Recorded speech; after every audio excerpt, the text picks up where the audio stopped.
Let's start with the basic OSPF configuration. So again, when we say OSPF, so that is stands for Open Shortest Path First.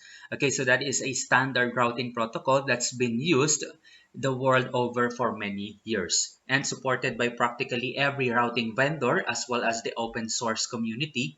And OSPF is one of the few protocols in the IT industry you can count on being available just about anywhere you might need it. Okay, so kaya rin siya standard routing protocol. Okay, and now base kasi, di ba, na-discuss na rin doon sa previous video na in-upload natin yung concept ni OSPF. So, hindi na natin kailangang itakal pa ulit dito.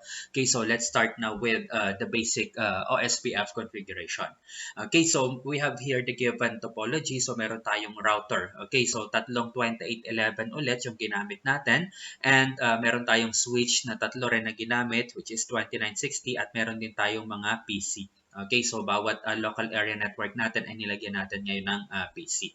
And meron tayong mga network addresses na inassign sa kanila. So yung mga local area network natin, so meron tayong mga network addresses. And yung mga wide area network natin, so meron din tayong inassign sa kanila na network addresses. And as you can see, so na-configure na rin natin yung mga router interfaces natin. Okay, so yung bawat IP address ng bawat interfaces natin ay inassign na natin sa kanila. So, nagkaroon tayo ng configuration. So, for the clock rate, ang ginamit din natin ay 64,000. Okay? And yung mga PC natin, nilagyan na rin natin sila ng mga IP addresses and subnet mask and a default gateway na dapat sa kanila. So, base dito sa topology diagram natin. So, kung ano man yung dapat na i-assign natin sa kanila. Okay? So, same nga rin dito sa mga router interfaces natin. So, kung titingnan natin, okay, so let's say dito kay R1, so ENA, and then show IP and brief. Okay, so kay Fast Ethernet 0/0, so meron doon tayong 172.16.1.17. So ito yan, yung inassign natin dito. Okay, then si serial 000 naman, so meron tayong 0.1. Okay, so 192.168.10.1. And si serial 001 naman ay meron tayong 192.168.10.5. So sinundan lang natin kung ano yung nakalagay dito sa topology diagram natin. Okay, so again, kung susundan nyo itong video na to, so the first thing that you need to do is to configure the router interfaces and assign proper addresses, subnet mask, and default gateway doon sa mga PC natin. So given naman dito sa topology diagram natin kung ano yung mga addresses na i-assign nyo sa kanila base doon sa network address nga na meron din doon sa bawat network natin. Okay? Now, let's start with the basic OSPF configuration. Now, we have here the router OSPF command. Okay, so to enable the OSPF on a router, use the following command. So, we have a router and then OSPF and followed by the process ID. Okay, so punta raw tayo ng global configuration and then router and then OSPF. And kung gagamit tayo ng question mark, so makikita natin process ID. So ano ba yung tinatawag natin na process ID? Now, that is a locally significant number between 1 and 65,535. So, ibig sabihin, starting from 1 hanggang 65,535, mamimili tayo ng process ID na gusto natin gamitin sa kanya. Okay, so this means it does not have to match other OSPF routers. Kaya nga raw siya locally significant number. Ibig sabihin, bawat router daw natin, pwedeng iba-ibang process ID ang gamitin natin. So, kay R1 gamit tayo ng 1, kay R2 gamit tayo ng 2, kay R3 gamit tayo ng 5. So, anything between 1 and 65,535. Okay? Any number pwede natin gamitin. Okay? Now, para saan ba si process ID? So, let's say, kunyari, di ba, kay task manager, di ba, kapag ino-open nga natin si task manager.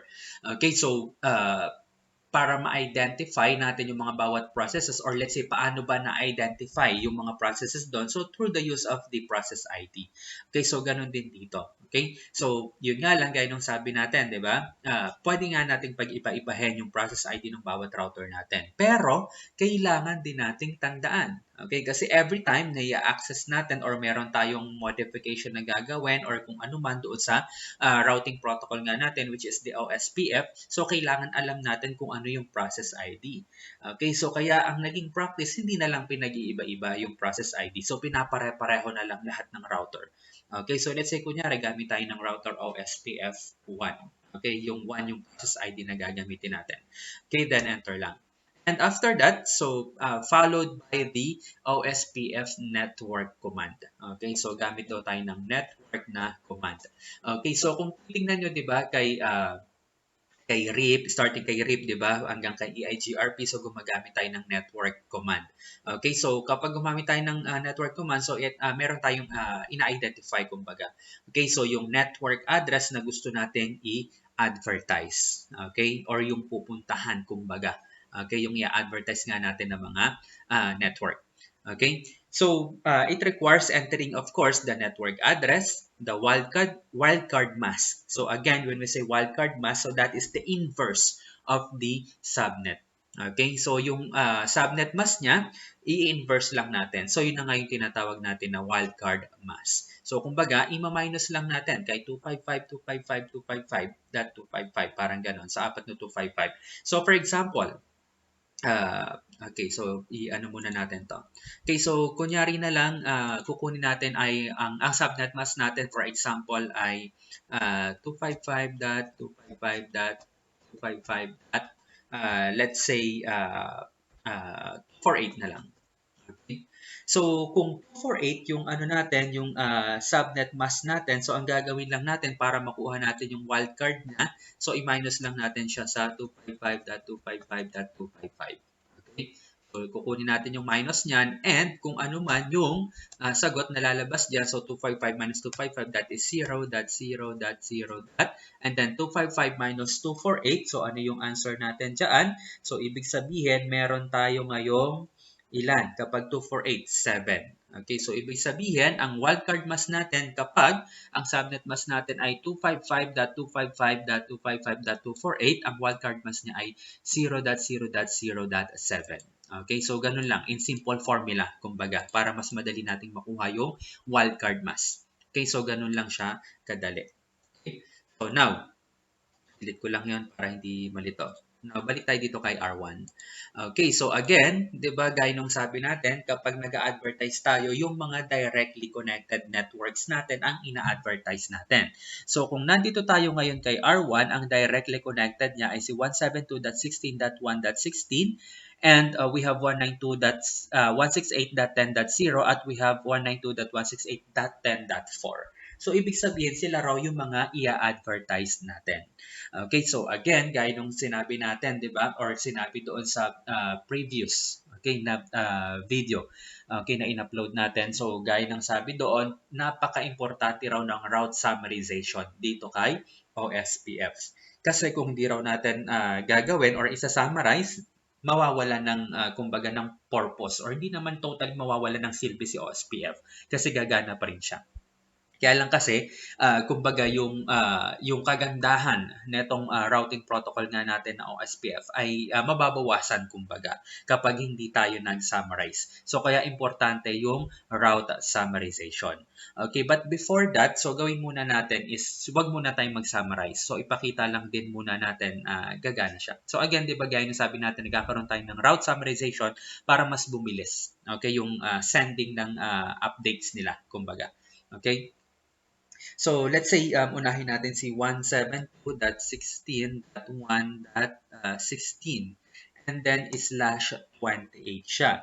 So, ngayon kung siya ay slash 28, ibig sabihin ang subnet mask niya ay 255.255.255.240. Okay, yun yung slash 28 natin. So, ngayon, kung 240 yan, so 255 minus 240, that is 15. Okay, so ibig sabihin, ang wildcard mask natin sa kanya ay 0.0.0.15. Okay? So, ngayon, ano nga ba yung wildcard mask? Ano nga ba ulit yung purpose niya? So, again, di ba gaya nung sabi natin, na-discuss na rin natin siya before. So, ima-match niya doon sa bawat zero. So, dapat. Okay? So, must match, kumbaga. Okay, so kung yung first octet daw natin dapat mag-match dito kay 172. Yung second octet natin mag-match dito kay 16. At yung third octet natin dapat mag-match dito sa 1 natin. Okay? And yung 15, so in-specify na natin yung range. Okay, pero kung ito ay naka 255, so ibig sabihin wala na siyang pakialam kahit ano pang value ng last octet natin. Okay? So, since meron tayong 15 na nilagay natin dito, so kung ano lang yung range ng /28 natin, yun lang yung tatanggapin niya. Okay? So, that is the wildcard mass. And followed by, of course, the area. Okay? So, ano nga ba yung area na tinutukoy natin dito? Okay, so, gaya ng example din natin, di ba? So, kapag sinabi natin na area, so kunyari na lang sa lugar, di ba, meron tayong mga area code na tinatawag. Okay, so para mas madali nating matrace, para mas madali nating mapuntahan yung isang lugar na hinahanap natin. So, importante yung area code niya. Okay, so kapag nalaman natin yung area code, dito yan sa sa Manila, eto yan yung lugar na to, ganyan. Okay, mas madaling matrace kumbaga. Okay, so kumpara yung titingin ka sa isang malaking mapa. Okay, or kunyari isa Google Map, titingin ka, hanapin mo doon, iba-browse mo isa-isa yung mga street and so on. Ngayon, kung meron kang area code, okay, so kumbaga, naka-specify na doon. Okay? So, meron kang mapa na nandun na yung mga area code, mga ganyan. So, pag alam mo yung area code, alam mo na kaagad, mapupuntahan mo na kaagad. So, ganun din dito. Ginugroup natin yung mga routers natin. Okay, so sabihin, anong area ba si R1? Area 1 yan. So, mas madali niya ngayong mapupuntahan. Okay? Ano tong si router na head office? Parang ganon. Okay, area 2 yan. Okay, so mas madali ngayong matitrace. Okay, kung nasa area siya, kumbaga. Okay? So again, gaya ng sabi natin, since sa OSPF kasi meron tayong tinatawag na single area at saka multi-area. So single area lang tayo kasi yung multi-area actually ay part na ng CCNP. Okay, so kaya single area lang tayo. So lahat tayo or yung routers natin ay i-group lang natin into single area which is area 0 yung gagamitin natin. Okay, so that is the first, okay, area 0. Okay, then next, so enter lang natin. Okay na, OSPF natin na network na 172.16.1.16. Next, followed by network, and then 192.168.10.0.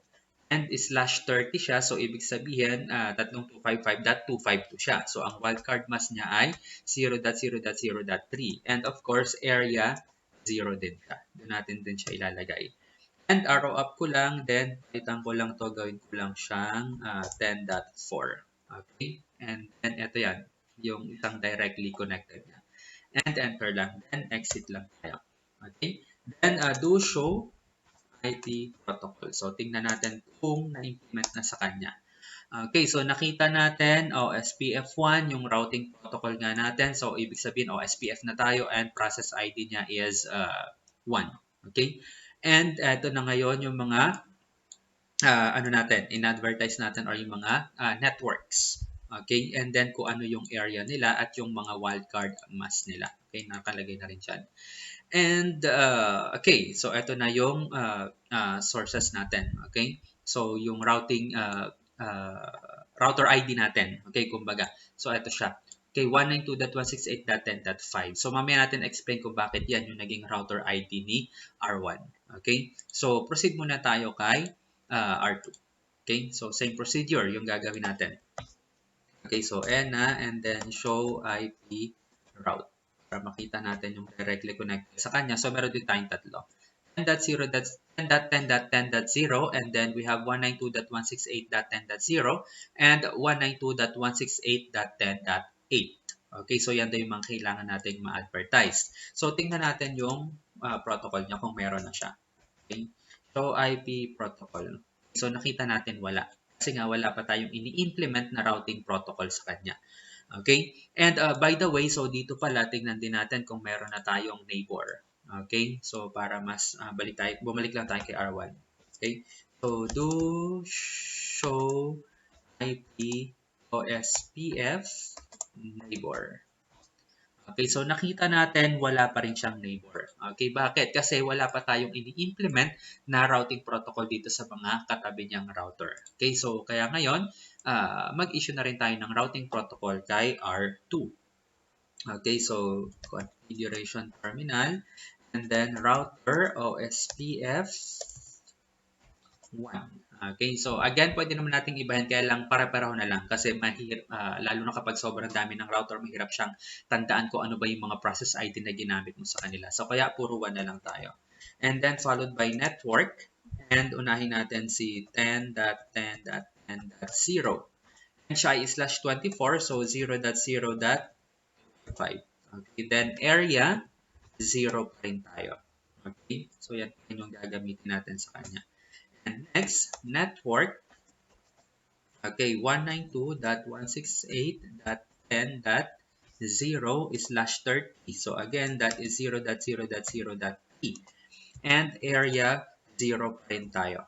And enter. So, tawag dito, so nagkaroon na rin tayo, kumbaga, okay, ng OSPF dito kay R2. So, kaya nakita nyo, process 1, and then nagkaroon na siya ng neighbor ng 192.168.5.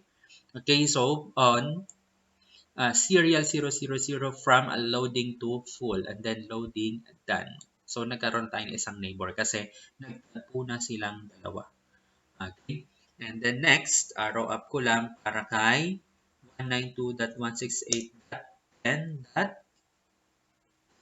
Okay, so ito yan. Okay, yung etong ano natin, isang directly connected natin. Okay, so .8 siya, and then same lang naman siya ng area at ng wildcard math. So enter lang natin. And exit. Okay, so ngayon, tingnan natin. Okay, so do show IP protocol.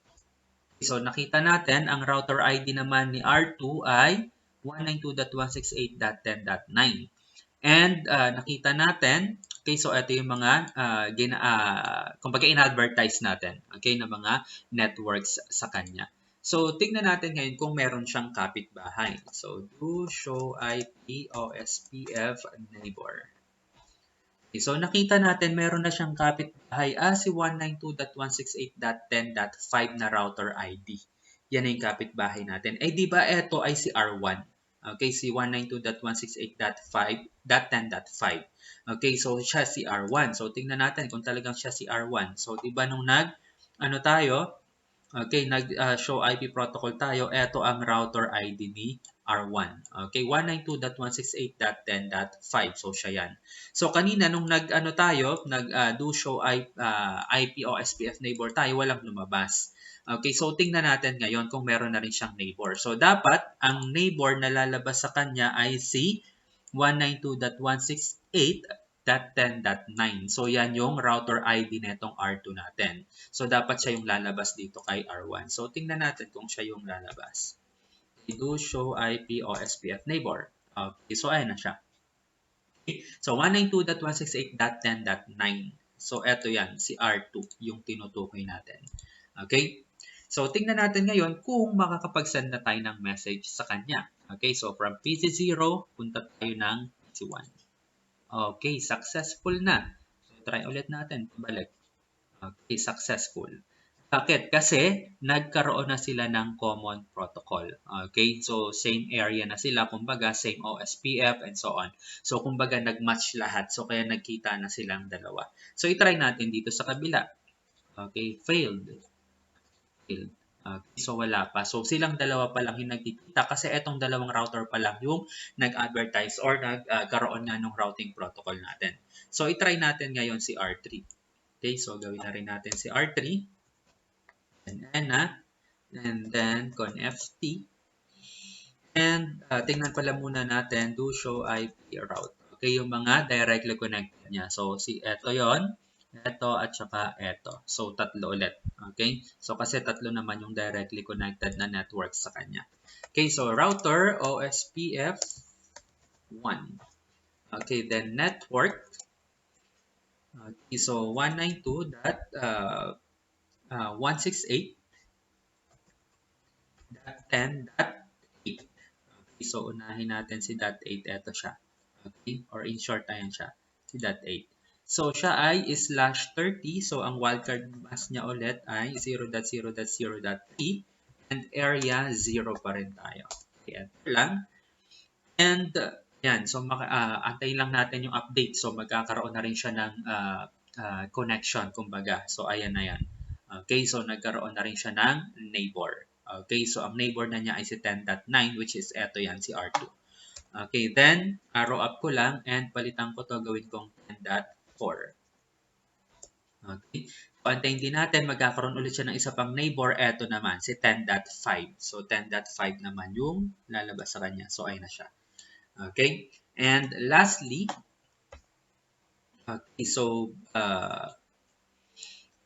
network 172.16.1.32, and siya ay /29.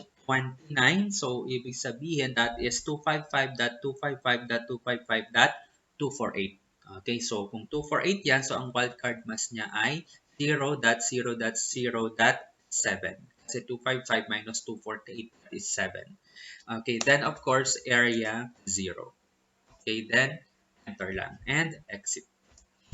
Okay. So ngayon, kapag nag-show IP protocol tayo, so dapat sila ay meron ng tigda-dalawang neighbor. Okay, so ang neighbor dapat ni R1 ay eto yan, okay, at saka eto. So tingnan natin. So do show IP OSPF neighbor, ayan, dalawa na. So si 10.9 at saka si 10.10. So ibig sabihin, ang naging router ID daw neto ni R3 ay 10.10. Okay, or 192.168.10.10. Okay. So again, to recall, OSPF area is a group of routers that share link state information. Okay, so kumbaga, since isang single area lang tayo or under lang sila ng isang area, so sila lang din yung makaka-receive ng bawat update ng bawat isa. So sila yung merong pare-pareho. Okay, na link state information nga na tinatawag, or yung routing information. And kung ibang area na yon, so iba na yon. Okay? So kaya mas mabilis din yung sending, kumbaga, ng tinutukoy nga natin. Okay, so now, proceed tayo dun sa router ID. Okay, so ano nga ba yung tinatawag natin na router ID? By the way, try pala muna natin kung gagana na sila. Okay, so send tayo rito. Ayan, successful na siya. And send din tayo dito. Okay, successful. Then, send ulit. Gusto nyo pang itry, send ulit. Successful. Okay, so ibig sabihin, okay na yung routing protocol natin. Now, again, balik tayo dun sa OSPF router ID natin. So kapag sinabi natin na router ID, it identifies the router to OSPF neighbors. Okay, so kumbaga, using the router ID daw, so ma-identify daw natin yung mga neighbors natin. Okay, so paano ba yun na ganon yung naging router ID nila? So sabi niya, highest physical interface at startup.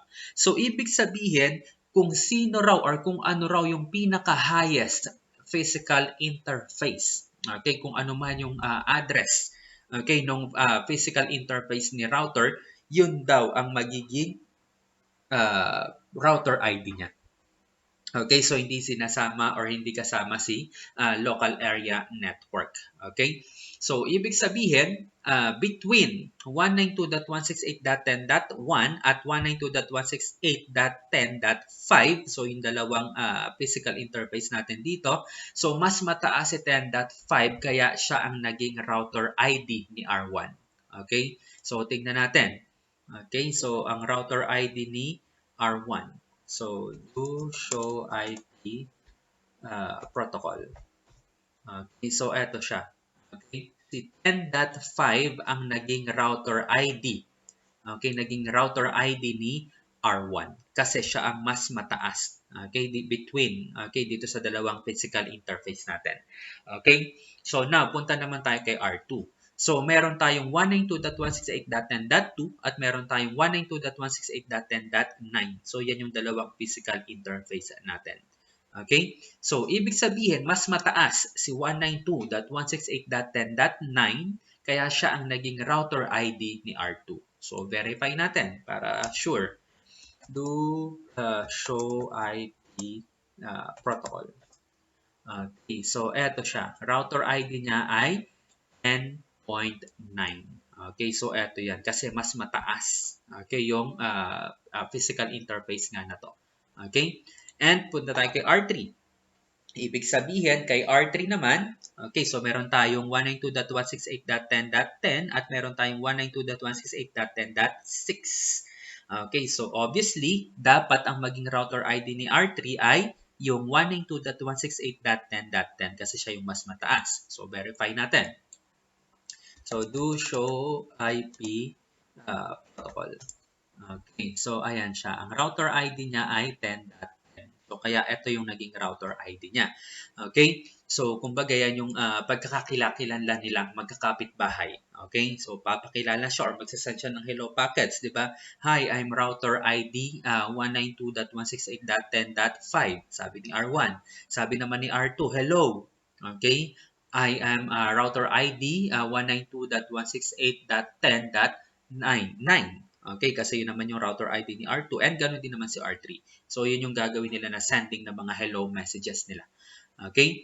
And next, so meron pang iba. So, kapag daw meron tayong loopback interfaces, bit physical. So, kung gagamit tayo ng loopback or meron tayong loopback, so siya ang mananalo. Siya yung gagamitin na router ID. So, matatalo yung physical, okay, interfaces natin. Okay? But, meron pang isang makakatalo sa kanilang dalawa. New router ID commands beats all. Okay, so ibig sabihin, kapag daw tayo mismo ang nag-assign, okay, ng router ID dun sa bawat router natin, siya na ang pinaka-panalo. Okay? So, kumbaga siya na yung masusunod at siya na yung susundin at magiging router ID. Okay? So, paano siya? So, eto yan. So, punta tayo dito kay R1 for example. And ito yung sinasabi natin. Okay, so what if iba-iba, okay, yung OSPF or process ID na ginamit mo, di ba? So isipin mo, ano nga ba yung ginamit ko na process ID kay router 1? So isipin mo, router OSPF 5 ba, 8 ba, 10 ba? Okay, so since pinare-pareho natin, so madali natin matatandaan. Okay, so i-access ulit natin siya. And gamit tayo ng router ID. Okay, router-ID. So, tinab ko lang para hindi ko na i-type ng buo. Okay? So, after na ma-type ko yung ROU, so tinab ko, kaya nabuo yung router ID. Okay, then, let's say since R1 siya, so kunyari, ang isaset ko na router ID sa kanya ay 1.1.1. Okay? So, parang ano lang din siya, parang address lang din. Okay, ganun lang din yung pagsiset sa kanya. So, router ID niya is 1111. Okay, yan yung ginamit ko sa kanya para indication na siya ay si router 1. Okay, so any router ID naman pwede nyo gamitin. Okay, then enter lang. So, sabi niya, okay, para mag-take effect daw, so reload or use clear IP OSPF process. Okay, clear IP OSPF process command for it to take effect. Okay, or for this to take effect. Okay, so paano raw natin gagawin yan? So para mag-take effect siya, so lalabas tayo rito, punta tayo ng privilege mode. And type lang natin clear IP OSPF process. Ganun lang. Ayan yan. Tinype natin na yan. Okay, then enter lang. Then reset all OSPF process. Of course, yes lang yung isasagot natin. And enter. Ayan na siya. So, nag-down muna yung mga neighbor natin kasi nga nag-reset tayo. Okay? And ayan na ulit. Okay, so loading done, loading done. Okay, so hanggang mag-loading done na ulit silang lahat. Okay? And ngayon, since na-reset na natin, so tingnan natin kung nabago. Okay, so di ba kanina ang router ID neto? Okay, so backread. So ang router ID natin ay 192.168.10.5. So pinalitan natin, ginawa natin 1.1.1.1. So dapat ganyan ang router ID niya. So verify natin. Show IP protocol. Okay, so ayan na siya. Ang router ID na natin ay 1.1.1.1. Okay, so ganun lang kasimple at kadali na magpalit ng router ID. Okay, so kung titingnan natin yung mga neighbors natin ay yun pa rin, yung pangalan nila kasi hindi natin pinilitan. Pero kung pupunta tayo kay R2 for example, okay, and do show IP OSPF neighbor tayo. Okay, so ayan na siya. Okay, so si R1 ay naging 1.1.1 na siya. Okay, or 1.1.1.1. Yun na yung pangalan niya or naging router ID niya. Okay, then ma-access daw natin siya via 192.168.10.1. Ito yan. So, na kay R2 kasi tayo. So, ma-access daw natin tong neighbor natin na to through Okay, 192.168.10.1. Okay, so ayan siya. So ngayon, paano naman kung gusto rin nating palitan si R2? Walang problema, pwede nating palitan. So router OSPF 1. Okay, since process ID naman na ginamit natin lahat ay 1, so walang problema. Router ID, so let's say 2.2.2.2 naman kasi siya ay si router 2. Okay, ganun lang para mas madali. Okay, then of course, ganun ulit. Okay, so control Z by the way yung ginagamit natin para automatic privilege mode na tayo kaagad. Kasi ang mangyari niyan, exit tayo, pupunta kay global, exit ulit, saka pala kay privilege. So control Z na lang. Okay, Z. Okay, then clear OSPF, clear IP OSPF process. Okay, then, of course, yes. Okay, then, ayan. So, nag-down muna ulit yung ano natin, mga neighbors natin hanggang sa mag-load na ulit siya. Okay, so loading done. Okay, so show IP protocol. Okay, so nakita natin ang router ID na niya ay 2.2.2.2 na siya. Okay, so ganun lang kasimple magpalit ng router ID. So tignan natin dito kung nabago na siya. Okay, so show IP OSPF neighbor. Okay, so 2.2.2.2 na siya. So, dito naman kay R3, so dapat ang makita na neighbor natin sa kanya ay 2.2.2.2 and then 1.1.1.1. Okay? So, tignan natin ngayon. Do show IPOSPF neighbor. Okay. So, ayan na yung dalawang neighbor niya. Okay? So, kasi nga, pinalitan na natin sila ng pangalan. Okay? So, that is the router ID. Okay? So, now, gaya ng sabi natin kanina, 'di ba, nawawalan daw ng saysay, kumbaga, okay? Nababawasan, okay, yung kagandahan or efficiency nitong ano natin, OSPFs natin kung hindi tayo nagra-route summarization. So kanina kasi 'di ba ang dami nating ginawa, ang dami nating tinype para makapag-advertise tayo ng network sa kanya. So ngayon gawin naman natin is i-summarize natin. Okay? So para mas makita natin na talagang mas makonti na kumbaga. Okay, yung router table niya or routing table natin. So show IP route. Okay, so eto ngayon, 'di ba? Yung routing table natin. So kung mapapansin niyo, 'di ba, ang dami. Okay, ang dami nating nakikita. So dito pa lang sa part na 'to. Okay? So eto na yung mga OSPF natin. Okay? So denoted by O na tayo. Okay? So yan yung laman ng routing table natin kasi nga hindi tayo nag-summarize. Okay? So show IP route. Okay, so ayan din yung mga laman, okay, ng routing table natin. Okay, so now, gagawin lang natin, palit tayo ngayon. Okay, so i-reset lang natin or tatanggalin muna natin yung OSPF natin and then gagawa tayo ng panibago na naka-summarize na siya. So next video tayo.